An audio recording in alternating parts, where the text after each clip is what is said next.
சரியா டைம் 3:30 இருக்கிறப்போ கேப்ல ஒரு புள்ள அவளோட லொக்கேட் சொல்லி ஏறுறா. ஆனா அந்த கேப் டிரைவர் இந்நேரத்துல எங்க போற அப்படின்னு கேட்டு அவ சொன்ன லொக்கேஷனை மேப் போட்டு பார்க்குறாரு. ஆனா அப்படி ஒரு லொக்கேஷனே இல்லைன்னு வந்துடுது. சரி உனக்கு அட்ரஸ் தெரியுமா அப்படின்னோடனே எனக்கு தெரியும் நான் சொல்றேன் நீங்க போங்கன்னு சொல்றா. அவ சொன்ன லொக்கேட் படி தான் கேப் டிரைவரும் போயிட்டு இருக்காரு. ஆனா கேப் டிரைவருக்கு என்னமோ சரியா படல. அவ சடனா லெஃப்ட் கட் பண்ணும் அப்படின்னு சொல்றா. நீ என்ன வளர்ற, லெஃப்ட்ல எங்க ரோடு இருக்கு, அந்த சைடு எந்த ரோடுமே இல்லை பாரு அப்படின்னு சொல்றாரு. இல்ல லெஃப்ட்ல தான் போகணும் அப்படின்னு அவ சொல்றா. இல்ல அங்க ரோடே இல்ல நீ வேணா பாருன்னு சொல்லிட்டு திரும்பி பார்க்குறாரு. அந்த சீட்ல அந்த பொண்ணு இல்ல. ஆனா அதுக்கு பதிலா ஆப்போசிட்ல ரோட்ல அவருக்கு நேராவே இருக்கிறா. அவர் அதை பார்த்த ஷாக்ல வண்டியை வேகமா பிரேக் போட்டு நிறுத்துறாரு. இப்போ அகைன் பேக் சீட்ல இருந்து சவுண்ட் வருது. அவர் என்னன்னு திரும்பி பார்க்குறாரு.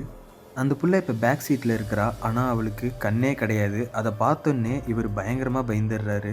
அவர் கார்ல இருந்து இறங்குறதுக்கு ட்ரை பண்றாரு. இருந்தாலுமே அவர்னால முடியல. அதுக்குள்ள அந்த பேய் அவரை பிடிச்சிருது. இது வெறும் 5 நிமிஷம் கொரியன் ஷார்ட் ஃபிலிம். இதோட எண்டு இவ்வளோ.